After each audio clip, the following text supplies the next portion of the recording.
We have problems, big problems. The budget is a mess, it's a disaster, and now, because of their inaction, it's beginning to threaten our children's education. And we need to do something. I have experience as a successful businessman for a long time, balancing budgets. I know how to balance the budget. And that's what they need to do, is to take care of the financial problems, because right now they're stealing from education, they're stealing from CAPERS, they're stealing from the highway fund, and I think that has to stop. We need to fully fund education. State employees haven't had a raise for over 10 years, and we can take care of those things. We can fully fund CAPERS if we get the budget under control, and that's what we're going to do. I've got the background, I've got the experience to be able to do just that. I can balance the budget, and that's why I'm running for office.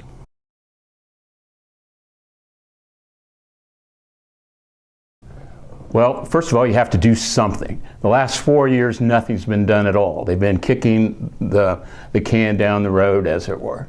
The key thing is we got a $350 million hole, and we can solve it. There's several ways you can solve it. You can raise taxes, which I don't think is a good idea. You can cut spending, we've cut quite a little bit, or you can take care of the tax loopholes, and I think that's the key. In our 561-page tax law, you have over 280 tax loopholes.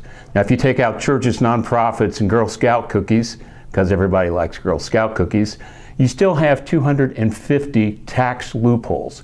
That's $8 billion. The entire budget of Kansas, state funds, is $6 billion.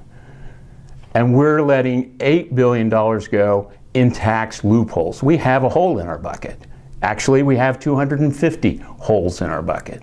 And if we go in there and begin to deal with those tax loopholes, every economist in the world will tell you that a broad base and low rate will bring economic productivity, but more importantly, it will balance the budget and allow us to do the things we need to do with education.